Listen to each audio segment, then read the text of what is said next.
Bien-aimés dans le Seigneur, que Dieu vous bénisse de nouveau. Nous n'allons pas vraiment tarder. Nous allons directement entamer notre sujet. Le sujet que vous venez de voir devant vous. Nous avons un sujet sur lequel on nous a beaucoup écrit. Il y a des frères qui sont en Haïti toujours. Ils ont appelé en Amérique du Sud. Il y en a qui sont au Canada, qui avaient aussi appelé. Il y en a qui écrivent. Ils nous envoient des messages. Il y a des frères qui sont au niveau de l'Océanie, vers l'Australie. Ils écrivent aussi. Il y a des questions qui sont demandées par rapport à ce que nous avons enseigné sur les 7 tonnerres. Donc, les voix des 7 anges. Pourquoi? C'est parce que dans les 7 tonnerres, quand le lion cria, nous avons vu qu'un message était libéré. Les 7 anges, cela veut dire les voix des 7 anges, les 7 tonnerres, ils ont libéré un message qui est l'évangile éternel. Alors, ces 7 tonnerres, ça crée une grande différence, une grande difficulté. Les gens n'arrivent pas à comprendre, à bien maîtriser comment séparer les 7 tonnerres et puis les 7 anges de l'Église. Ils nous ont demandé, est-ce que les 7 tonnerres sont toujours les 7 anges de l'Église? Évidemment, c'est non. Ils sont différents, mais prions avant de commencer à aborder notre sujet directement. Seigneur Jésus, nous voilà devant toi. Brise tout ce qui est charnel à moi. Je suis devant ton auditoire, tant visible qu'invisible. Manifeste-toi, étends ta main. Descends. Pourquoi? C'est parce que c'est toi l'esprit qui tient l'épouse. L'épouse, parole, ne dépend que de toi l'esprit. Tu n'as pas autorisé à une femme de prêcher, mais tu as autorisé, seul l'esprit doit prêcher. Or, l'esprit, quand il prêche, il se sert de l'épouse parole qui est la femme. Seigneur, descends. Je me confie de nouveau entre tes mains pour éclairer ton peuple. Que ce soit aujourd'hui ou les jours qui viennent, tous ceux qui écouteront ces bandes, Seigneur, ceux qui auront des cancers, qu'ils guérissent. Ceux qui seront en difficulté au point de vue administration, qu'il y ait des solutions. Ceux qui seront même dans des prisons, qu'il y ait des solutions.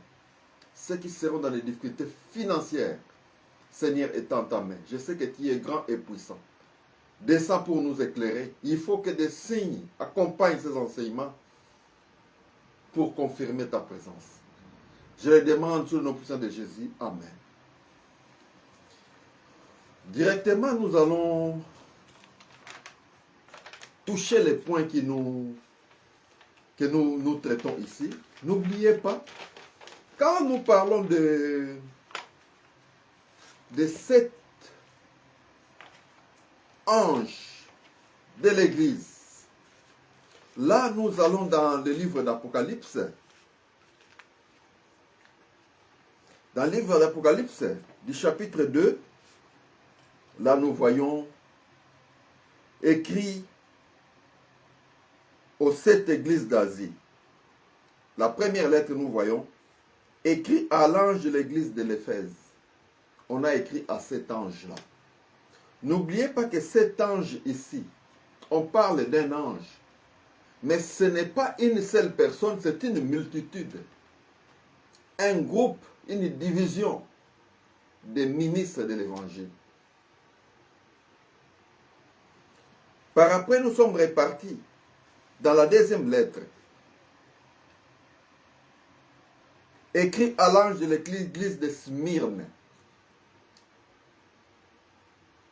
Par après, la troisième lettre, écrit à l'ange de l'église de Pergame. Par après, nous avons la quatrième lettre, écrit à l'ange de l'église de Thyatire. Par après, nous avons la cinquième lettre, écrite à l'ange de l'église de Sardes. Dans l'Apocalypse chapitre 3, là nous sommes déjà dans l'ange de l'église de Sardes. Et puis la 6e lettre écrite à l'ange de l'église de Philadelphie. Et puis la 7e lettre écrite à l'ange de l'église de Laodicée. Voilà. C'est cette division des ministres qui sont sortis, qui sont dans tous les coins du monde. Mais comment nous pouvons arriver à séparer ces 7 jours de l'Église? D'autres auteurs parlent des 7 âges de l'Église. Quand vous allez aussi selon les livres dans les livres des psaumes, on peut aussi l'appeler par, ce sont 7 jours de l'Église. Pourquoi? C'est parce qu'après le 7e jour, ce serait l'enlèvement de l'Église. C'est comment nous pouvons séparer nous sommes arrivés à séparer ces jours, dit un jour. Dit un jour. Dans la semaine du Seigneur, nous avons eu 7 jours. Or, la semaine du Seigneur, ça signifie aussi les jours du Seigneur. Or, le jour du Seigneur a commencé depuis que Christ est ressuscité. Et puis, ces jours de l'Église, je dis bien, ces jours du Seigneur prend fin en réalité jusqu'à ce que Dieu fera des ennemis du Christ son marchepied. Mais nous, ici, nous parlons de l'Église des nations. Dans l'Église des nations, nous avons 7 matins. Donc, 7 divisions. Dans l'éternité,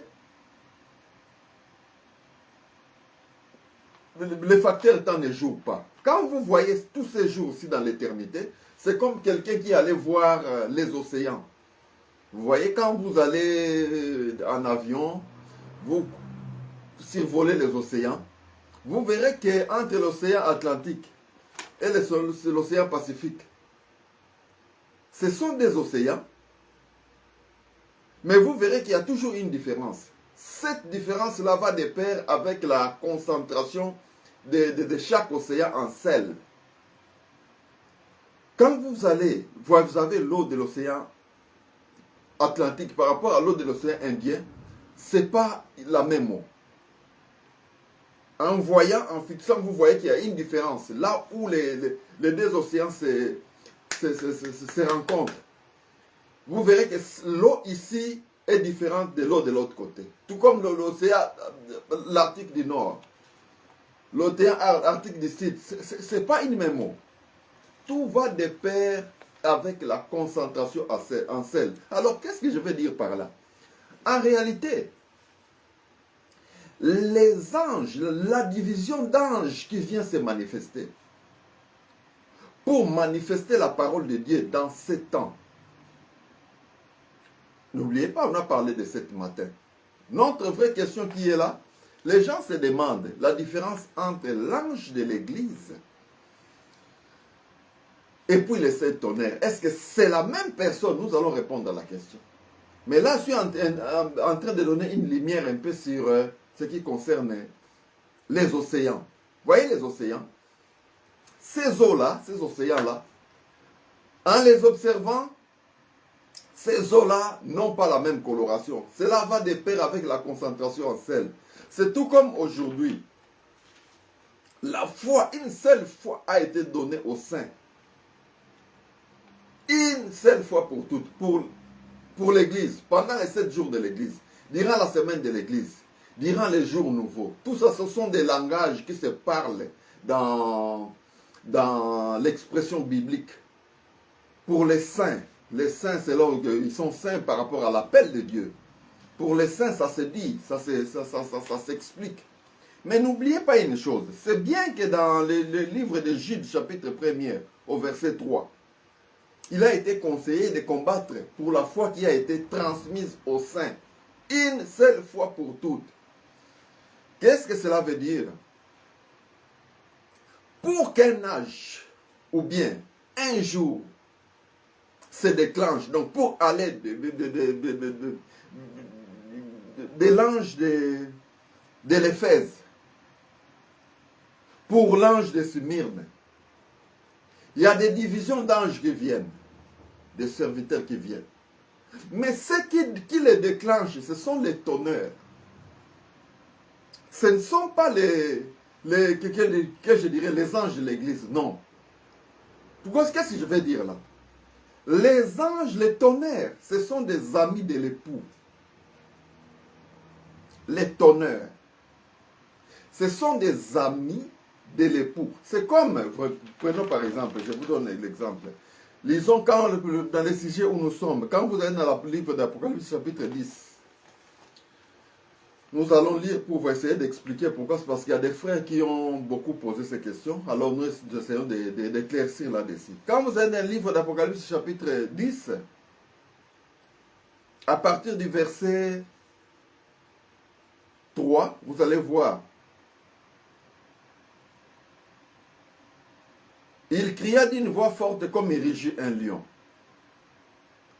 Quand il cria, les 7 tonnerres firent entendre leur voix. Vous voyez ces 7 tonnerres-là? Quand les lions cria, les lions c'est Christ. C'est le Seigneur qui a annoncé premièrement ce salut. Ensuite, ceux qui l'ont entendu nous ont confirmé sa valeur. Ça fait partie de que je dirais dans les plans de Dieu, dans les plans de l'annonce de l'évangile. Alors, quand le Christ a annoncé cet évangile, les 7 tonnerres, quand je parle de ces 7 tonnerres, ce sont des serviteurs de Dieu. Ce sont des ministres de l'évangile. Mais ils sont amis de l'époux. Or, l'ange de l'église, c'est la femme, c'est l'épouse de l'agneau. Il y a des choses différentes là. Qu'est-ce que je vais expliquer par là? Cela veut dire, quand nous allons dans le monde, nous prêchons l'évangile. Chez les païens, il y en a sur qui la grâce se manifeste. Le Saint-Esprit descend sur eux. Ils arrivent à écouter l'évangile, à croire à cet évangile. Ces gens-là sont comme les bébés qui viennent de naître nouvellement. Ils ont besoin sans cesse du lait maternel. Nous devons les encadrer, les nourrir dans la foi, jusqu'à ce qu'ils deviennent des adultes. Quand ils deviennent des adultes, c'est de là où nous parlons qu'ils deviennent des maîtres. C'est de ces maîtres-là que nous parlons. Quand ils deviennent maîtres, ils deviennent adultes, ils font partie du corps de l'épouse, du corps de la femme de l'agneau, du corps de la femme de l'esprit, puisque l'esprit, c'est le Saint-Esprit qui conduit l'Église. Christ, le Paraclet, sous forme du Saint-Esprit, c'est lui qui conduit l'Église. C'est pour cela qu'il n'est pas autorisé à une femme de prêcher. Qu'est-ce que veut dire une femme? Ce n'est pas la femme dans la chair. Cette femme-là, c'est nous, c'est l'Église, ce qui forme ce corps mystique-là, l'Église. C'est la femme de l'agneau. C'est pour ça que c'est l'Esprit qui prêche. Tous ceux qui ont prêché, ils ont prêché sous l'inspiration du Saint-Esprit. Je ne sais pas si vous comprenez. Dans tout ça, ils voulaient combattre les formations que nous avons dans les écoles bibliques. Les formations que les gens ont à acquérir dans des, que je dirais, dans des, chez les histoires là où les gens vont apprendre la parole de Dieu. On n'apprend pas la parole de Dieu. La parole de Dieu, on la reçoit que par révélation. Donc le Saint-Esprit doit d'abord se déverser sur toi, et puis tu as la révélation. C'est ce Saint-Esprit-là. Pourquoi? C'est parce que c'est une parole mystère. Quand on prend cette parole, on la présente à une personne qui est instruite. La personne dira que je ne comprends pas. On prend la même parole, on l'amène chez quelqu'un qui n'a pas étudié. Il dira qu'il ne voit rien. Je ne sais pas si vous allez comprendre ça.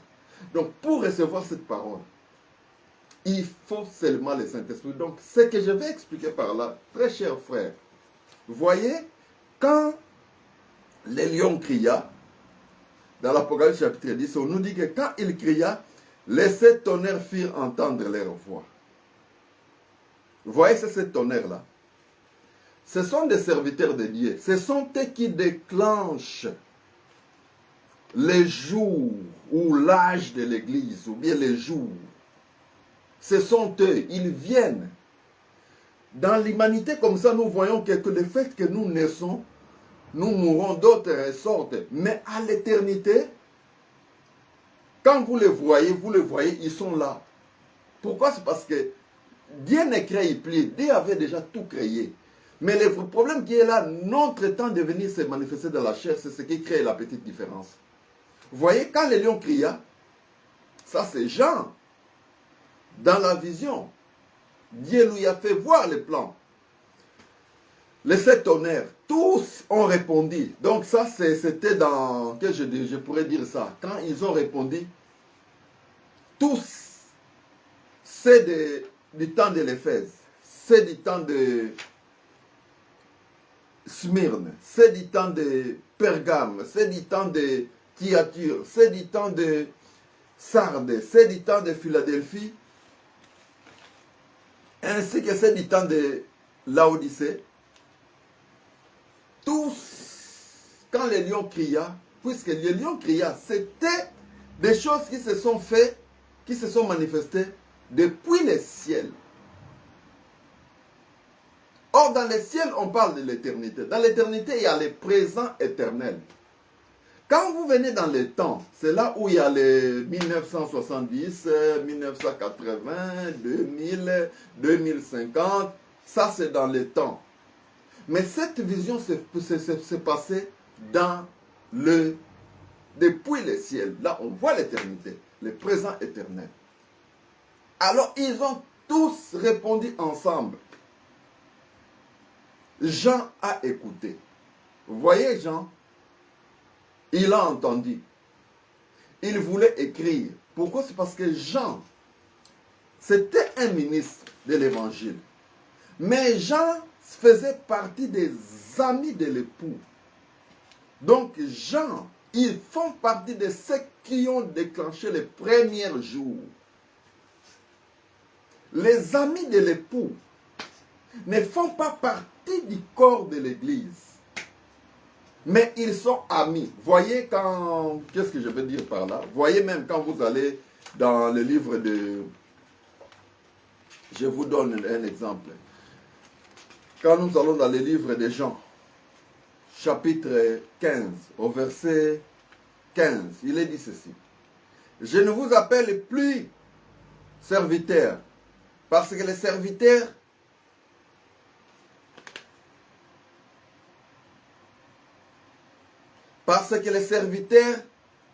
ne sait pas ce que fait son maître.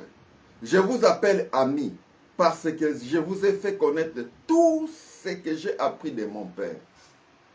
Les amis de l'époux, ils sont différents de l'ange de l'Église. L'ange de l'Église, ce sont des ministres de l'Évangile. Ils sont revêtus aussi de 5 dons. Il y a des prophètes, des apôtres, il y a des prophètes, il y a des apôtres, il y a des prophètes, il y a des docteurs, il y a des pasteurs, il y a des évangélistes. Mais eux, sont nés, ils ont été prêchés par les tonnerres. Quand les tonnerres ont prêché, ces anges de l'Église, ce sont ceux qui ont reçu la parole de Dieu. Ils ont grandi. Ils ont été scellés du Saint-Esprit. Ils étaient devenus maîtres. C'est ce que l'apôtre Paul, quand il parle, il vous dit que il souffrait des douleurs de l'enfantement jusqu'à ce que le Christ soit en vous. Voyez cet ange de l'Église-là. Ce sont ces gens-là, ces ministres-là qu'on appelle, ils font partie du corps qu'on appelle la femme de l'époux de l'agneau, la femme de l'esprit. C'est ces ministres. Pourquoi? C'est parce que tous, qu'ils soient des sexes masculins, qu'ils soient des sexes féminins, quand ils acceptent l'évangile, ils deviennent des créatures nouvelles dans le Seigneur. Alors, ils vont grandir. En grandissant, en n'abandonnant point leurs assemblées, ils vont chaque fois dans les assemblées, ils sont alimentés par l'évangile de Dieu. À un certain moment, ils deviennent des maîtres, ils deviennent des adultes, des personnes bien formées dans la foi et qui essayent de vivre, qui vivent la parole de Dieu. C'est durant ces moments-là qu'ils sont scellés du Saint-Esprit. Mais quand ils sont scellés de ce Saint-Esprit, ce n'est pas une très grande garantie aussi pour eux. Frères, vous qui êtes en Haïti qui avez posé cette question-là, le fait d'être scellé, de devenir prédicateur, de devenir mère, de devenir partie de la femme de l'ange. Pourquoi? C'est parce que vous accouchez. En prêchant l'évangile, vous accouchez Christ. Et puis quand vous accouchez, vous devez surveiller l'enfant jusqu'à ce qu'il devienne encore des adultes. Quand ils deviennent des adultes, ces enfants aussi sont scellés du Saint-Esprit. Ils font partie du corps de la femme, de l'esprit de la femme, de l'agneau, de l'épouse parole. Ainsi de suite, on passe de cette femme-là, c'est de cette femme-là, quand vous allez dans 1 Timothée chapitre 2, c'est de ça que Paul a parlé. Il y en a qui sont trop pressés avec la connaissance humaine et ils pensent, les lettres de Paul, il faut faire très attention. Il faut une grande révélation, n'allez pas vite, vous allez condamner, vous avez discriminé vos sœurs. N'allez pas vite comme ça. Comprenez de quoi on parle. Moi, dans la parole de Dieu, un serviteur de Dieu dans la parole de Dieu, s'il n'est pas, fait pas partie de l'ange de l'église, il peut faire partie du tonnerre. Ce sont deux classes différentes. Je ne sais pas si vous allez comprendre ça. Vous voyez les 7 tonnerres, quand ils ont libéré, en libérant, bon en fait quand ils ont donné ce message-là, tous les sept divisions, d'une seule voix, ils ont parlé. Mais quelle est la différence? Leur temps de venir se manifester dans la chair, c'est ce qui crée la différence. Donc, c'est comme quand je parlais. Vous voyez les amis de l'époux. Ils sont différents des serviteurs. Vous voyez, quand vous allez aussi dans les livres, je vous donne un exemple. Dans le livre de Matthieu, chapitre 8,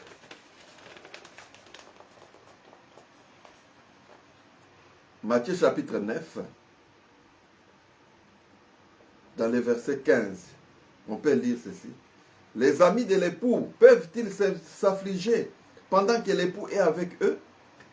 Les jours viendront où l'époux leur sera enlevé. Alors ils gêneront. Et vous voyez les amis de l'époux. Ils sont différents des serviteurs. L'ange de l'église, je dis bien, ce sont des serviteurs. Ils ont les 5 ministères. N'oubliez pas que j'avais dit que nous croyons à la mobilité dans les ministères. Ces femmes-là, ces serviteurs-là, qui font partie du corps de l'épouse parole, de la femme de l'agneau, de l'épouse de l'agneau. Ces gens-là, quand ils prêchent, ils accomplissent ce que nous dit le livre d'Ésaïe 66. Vous allez voir là, l'accouchement sans douleur. Ça s'effectue aujourd'hui. Donc, en prêchant l'évangile, vous faites naître. Donc, Christ nous a enfantés. Nous aussi, nous enfantons Christ. Dans le cœur, dans les vies des gens. Je ne sais pas si vous allez comprendre ce mystère. Alors, vous voyez, quand je descends, bon, disons un peu pour Paul. Prenons un peu le livre des Colossiens. Dans le livre des Colossiens, au chapitre 1er, le verset 24, l'apôtre Paul nous écrit ceci. Je trouve maintenant ma joie dans les souffrances que j'endure pour vous. Et ce qui manque aux détresses du Christ, je l'achève dans ma chair en faveur de son corps qui est l'Église. Vous voyez Paul, quand Paul vous parle, Paul, il fait partie des tonnerres, la voix des tonnerres. Pourquoi? C'est parce que quand nous parlons tel que de Moïse, Moïse et son message qu'il a prêché, la loi, on dit aussi la loi de Moïse. Mais la loi, c'est la loi, c'est la parole de Dieu. C'était l'ombre de la réalité qui est l'évangile. Nous le connaissons bien. Donc, ce qu'on veut faire, il faut vous voir par là. Quand vous voyez Paul, ils avaient pour mission, eux, c'est de poser les fondements. Quand ils posent les fondements, ils prêchent l'évangile aux gens du monde. En prêchant cet évangile-là, les gens acceptent, ils deviennent des bébés, ils naissent, ils deviennent des enfants, puis ils deviennent des adultes, selon qu'il est dit. Si vous voulez qu'on puisse bien les lire pour vous faire comprendre cela. Vous voyez dans le livre de... On va lire dans le livre de Hébreux chapitre 4. Je lis au nom du Seigneur. Hébreux chapitre 4.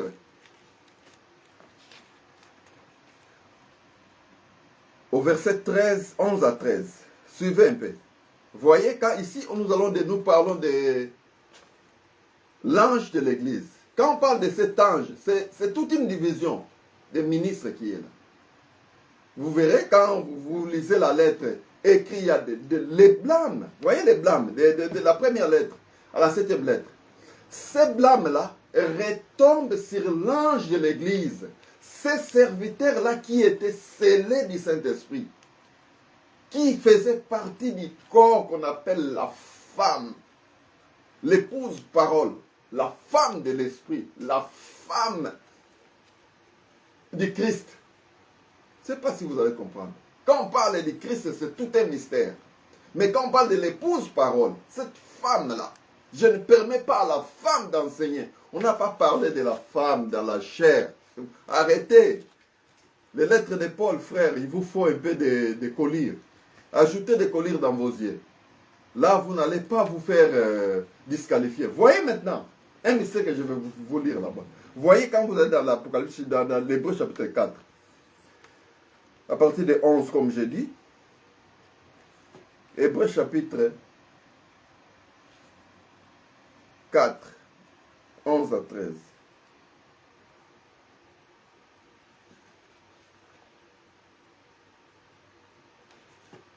J'étais où? J'étais à Hébreux, oui. Chapitre 6, pardon. Chapitre 6. Je prends d'abord Hébreux chapitre 6.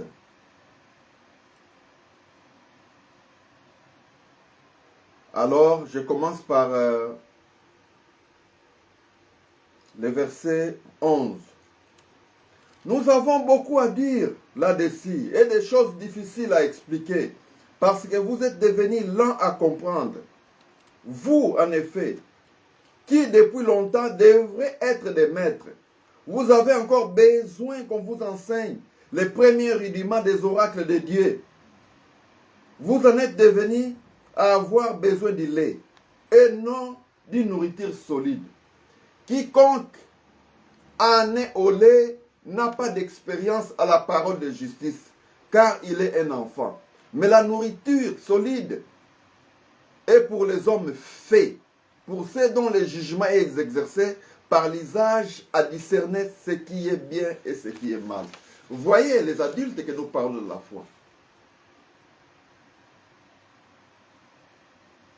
Des hommes faits. Vous voyez, quand on parle des hommes, pourquoi? C'est parce que ce soit du sexe masculin ou du sexe féminin, quand vous entrez vous acceptez Jésus-Christ, vous devenez une nouvelle créature.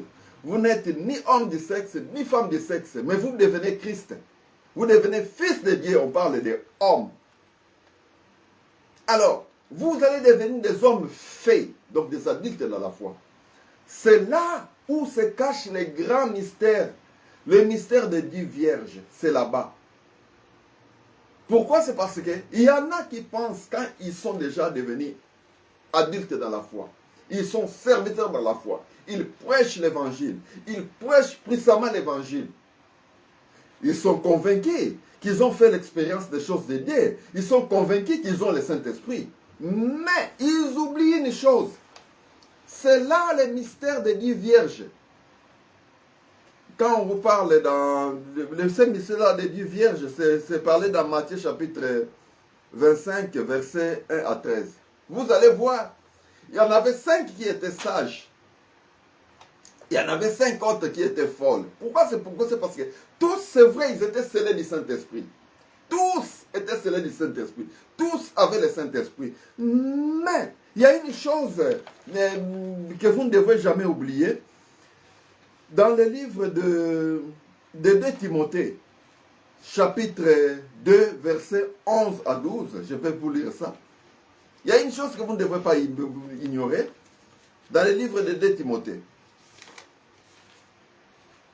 2 Timothée. Qu'est-ce qui y est dit?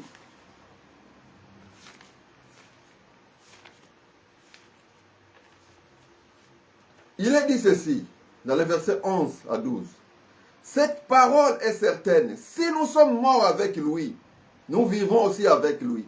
Si nous persévérons, nous régnerons aussi avec lui. Si nous les régnons, lui aussi nous régnera. C'est pour cela que vous verrez que dans la lettre à l'ange de l'église de Laodicée, il y a eu trop de reproches. Les moments que nous traversons aujourd'hui, il y a beaucoup de serviteurs que vous voyez sur le terrain. Cette division, elle est réellement venue. Mais il y a beaucoup, c'est vrai, quand ils sont venus, ils avaient le Saint-Esprit. Mais par après, ils sont trompés par l'argent. Ils nous ont oublié que Dieu leur a déjà retiré le Saint-Esprit. C'est ce qui fait, que je dirais, durant cette nuit-là, dans Matthieu 25, je vais être là comme ça, on va un peu comprendre. Voyez dans Matthieu chapitre 25. Dans le livre de Matthieu chapitre 25, dans les versets 1 à 13, il est dit ceci, voyez, vous allez voir dans le verset 8. Et je commence même dans le verset 6.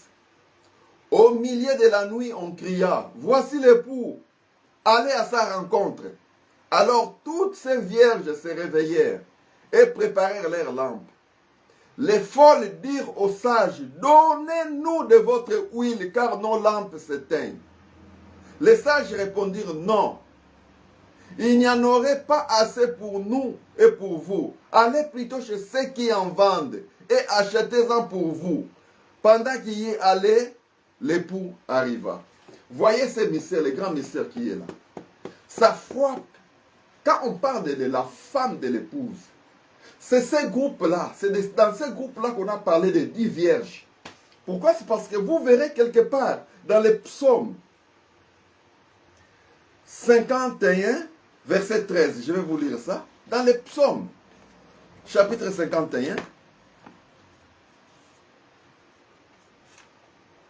au verset 13, il y a David, sous l'inspiration du Saint-Esprit, qui criait, disait, ne me rejette pas loin de ta face, ne me retire pas ton Saint-Esprit, rends-moi la joie du salut, et qu'un esprit de bonne volonté me soutienne. L'Éternel retire, il y a des fois son Saint-Esprit. Voyez, cette division d'anges qui est là. Il y en a qui sont dans les villages, dans les collectivités, dans les communes, dans tous les coins du monde. Tous, ils sont dans l'ordre de Dieu. Vous ne pouvez pas les contester. Il n'y a pas un plus grand, il n'y a pas un plus petit. Pourquoi? C'est parce que tous, ils viennent de l'éternité. Dans l'unisson, je dis bien, dans l'unisson, tous, au-dedans d'eux, le message est ancré. Bon alors, qu'est-ce que je vais expliquer par là? Parmi cette épouse-là, l'épouse parole, c'est cette épouse, quand on parle de 10 vierges, c'est dans cette épouse parole-là. L'épouse là, c'est plusieurs personnes qui sont là, qui forment ce corps-là.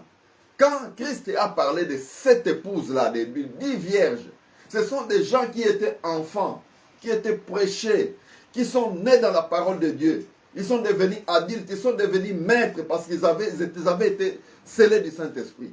À un certain moment, quand ils commencent à prêcher, ils sont trompés par l'argent. Ils ont besoin d'investir, de construire des immeubles dans ce monde présent et mauvais. Ils ne pensent qu'aux hommes riches, ils ne pensent plus aux pauvres de leur communauté. Ils ne pensent qu'à l'argent, ils ne pensent plus à la vie des brebis. Ils ne pensent qu'à l'argent, ils ne pensent plus à leur vie éternelle. Il y en a même qui vont même, ils sont serviteurs. Ils sont allés encore, ils ajoutent les gris-gris. Mais carrément, le Seigneur vous retire son Saint-Esprit. Alors ces gens-là croient que quand ça sonnera, on dira que voici l'époux. Ça nous parle réellement du jour de l'enlèvement. Ils croient qu'ils ont encore le Saint-Esprit. Oh, ils ont déjà tout perdu. Frères, nous devons nous examiner. C'est pour cela que vous avez vu, dans chaque ange a eu des reproches. Mais l'ange de la Odyssée, c'était terrible, des reproches qui sont là. Pourquoi? C'est parce que le moment que nous traversons actuellement, c'est vrai, nous faisons partie, les serviteurs font partie de ces corps-là, de la femme. Pourquoi? C'est parce qu'il y a, n'oubliez pas, nous vivons, nous faisons, c'est le moment où les gens s'accomplissent l'écriture sur l'accouchement sans douleur. En prêchant l'évangile, vous enfantez Christ. Christ naît au-dedans de quelqu'un. Il faut surveiller cette brebis-là jusqu'à ce que la personne devienne un homme fait. On ne parle pas d'une femme faite. Pourquoi? Parce qu'en Christ, il n'y a pas de femme, il n'y a pas d'homme. L'homme fait qui est parlé là, c'est Christ.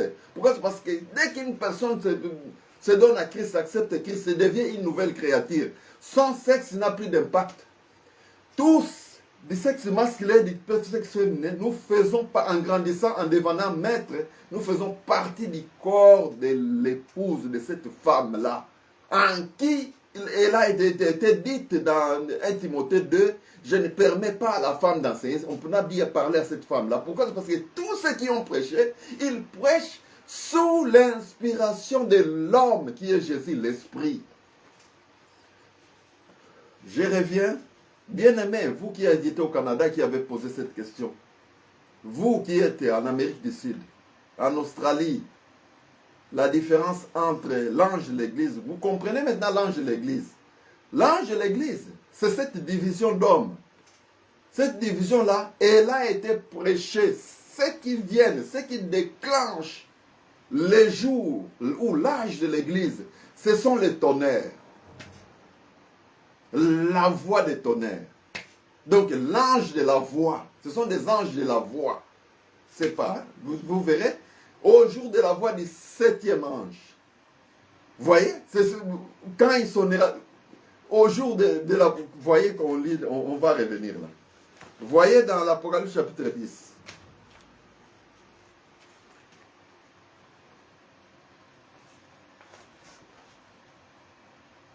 On est là.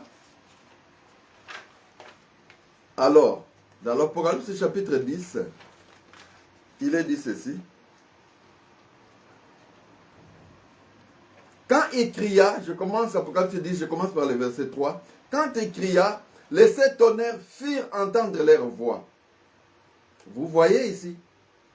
Ils ont libéré, mais un message était libéré. Et quand les 7 tonnerres eurent fait entendre leur voix, j'allais écrire. Jean allait écrire. Mais Jean, il faisait partie des tonnerres. Il ne fait pas partie de l'ange de l'église. Il fait partie des tonnerres. Et j'ai entendu du ciel une voix qui disait, c'est ce qu'on dit les 7 tonnerres, et ne l'écrit pas. Et l'ange que je voyais debout sur la terre et sur la mer leva sa main droite vers le ciel et gira par celui qui vit au siècle des siècles, qui a créé le ciel et les choses qui y sont, la terre et les choses qui y sont, la mer et les choses qui y sont, qu'il n'y aura plus de temps, mais au jour de la voix du 7e ange. Vous voyez, ici nous voyons l'ange de la voix. C'est ça, c'était les tonnerres. Les tonnerres que vous sont des anges de la voix. Ils sont différents de l'ange de l'église. Et ils viennent en division. Quand ils viennent, c'est pour déclencher les jours nouveaux. C'est pour déclencher l'âge de l'église. Quand ils prêchent, ils sont partout, hein, pas d'un seul coin. Il y en a qui sont au Canada, il y en a qui sont en Inde, il y en a qui sont en Chine. Il y en a qui, quand ils vont prêcher, en prêchant, vous voyez, ils vont faire démarrer l'œuvre du Seigneur. Les convertis sont là. Et après, ils partiront. Ces convertis-là, vous verrez, et ici, en recevant la parole de Dieu, ils deviennent des adultes. Ils font partie du corps de la femme, de l'épouse. Et ils continuent à enfanter. Pour confirmer qu'ils font partie du corps de l'épouse, ils enfantent. Donc ça veut dire qu'ils prêchent l'évangile. Ils encadrent les brebis jusqu'à ce que ces brebis-là soient scellées du Saint-Esprit, deviennent aussi des femmes.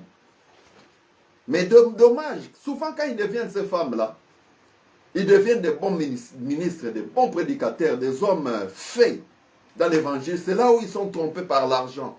C'est là où ils sont trompés par les femmes. C'est là où ils sont trompés par l'honneur. Et puis Dieu finit par les retirer le Saint-Esprit. C'est de là où vous verrez des vierges folles. Mais vous verrez ces vierges-là. Ils pensaient avoir encore de l'huile. Or, il n'y en avait plus. Dieu avait déjà tout retiré. Vous comprenez le mystère qui est là. Bien-aimés, je sais que nous allons beaucoup parler quand nous entrerons en profondeur pour parler précisément de 7 jours de l'Église. Nous allons en parler. Alors, on devrait d'abord essayer d'éclaircir sur ces points. Pourquoi? C'est parce que les 7 anges, je parle des anges de la voix, les tonnerres. Quand les lions criaient, tous, ils avaient répondu à l'unisson. C'est pour cela que les gens voulaient écrire. Lui, il fait partie de cette division-là. Il voulait écrire. Mais quelle est la grande différence qui est là?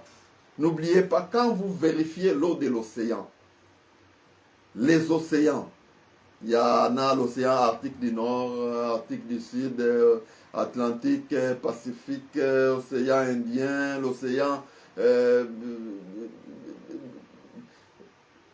Pacifique, Atlantique, Indien, glacial du Nord, glacial du Sud. Vous voyez ces eaux-là. Mais quand vous observez ces eaux-là, ils n'ont pas la même couleur. C'est suite à la concentration en sel. Alors c'est ce qui fait aussi la différence entre tel jour de l'église, tel jour de l'église, le premier jour de l'église, deuxième jour de l'église, troisième jour de l'église. C'est les degrés de la connaissance. Ce qui accomplit ce que Daniel avait dit dans le livre de Daniel chapitre 12 verset 4. Je vais vous lire ça. Dans le livre de Daniel chapitre 12 verset 4, il a dit ceci. Toi Daniel, tiens secrète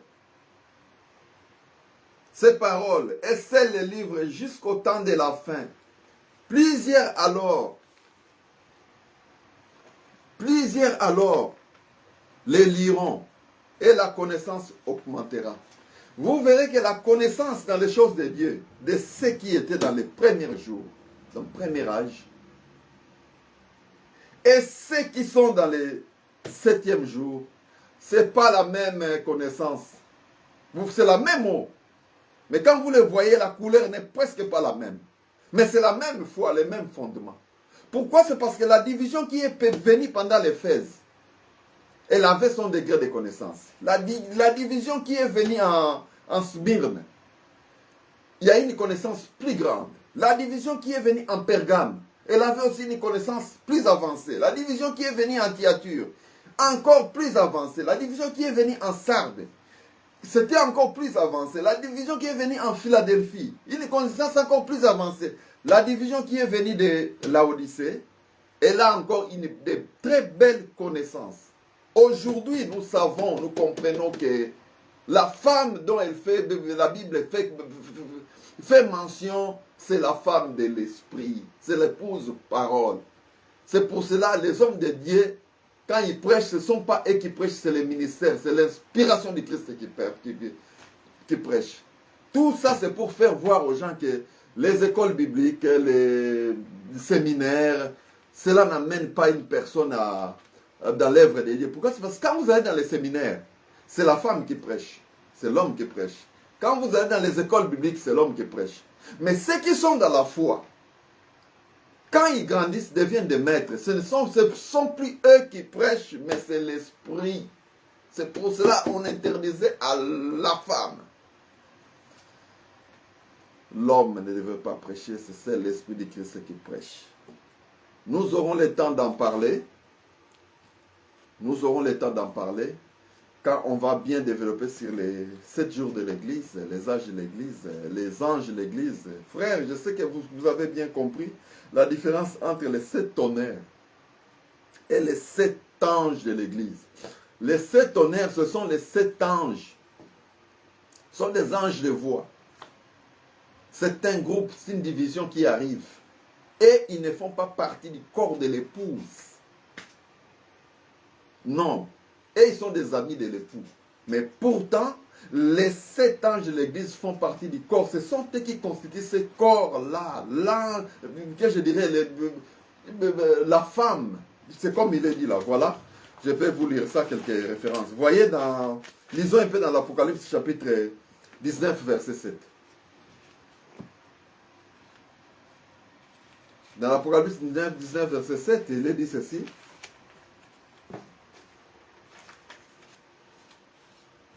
Il est dit ceci. Réjouissons-nous et soyons dans l'allégresse et donnons-lui gloire, car les noces de l'agneau sont venues et son épouse s'est préparée. Et il lui a été donné de se revêtir d'un fin lin éclatant, car les fins lins, ce sont des œuvres justes et des saints. Vous voyez, l'épouse. Quand on parle de l'épouse, on voit l'ange de l'église. On redescend. Voyez un peu encore l'Apocalypse 21, verset 9. Dans le livre d'Apocalypse, chapitre 21, verset 9, il est dit ceci. Puis un de ces anges qui tenait les 7 coupes remplies de 7 derniers fléaux vint. Et il m'adressa la parole en disant, viens, je te montrerai l'épouse, la femme de l'agneau. Vous voyez cette femme de l'agneau? On devrait faire voir à Jean. Jean faisait partie des amis de l'époux. On lui a fait voir la femme. On parle de l'église. Et ils sont des amis de l'époux. Je ne sais pas beaucoup si vous allez comprendre ça. C'est comme quand vous allez encore, si vous voulez que je lise encore, l'Apocalypse chapitre 22, verset 17. Vous voyez dans l'Apocalypse chapitre 22, dans le verset 17, il est dit ceci. Et l'esprit et l'épouse, voilà on a séparé. Et l'esprit et l'épouse disent, viens. Et celui qui entend disent, viens. Vous voyez la différence qui est là. L'esprit et l'épouse. L'ange de l'église fait partie de l'épouse. C'est l'église. Mais les tonnerres, les anges de la voix, ils ne font pas partie de l'église. Ce sont des amis de l'époux. Que Dieu vous bénisse. À suivre, on en parlera de nouveau.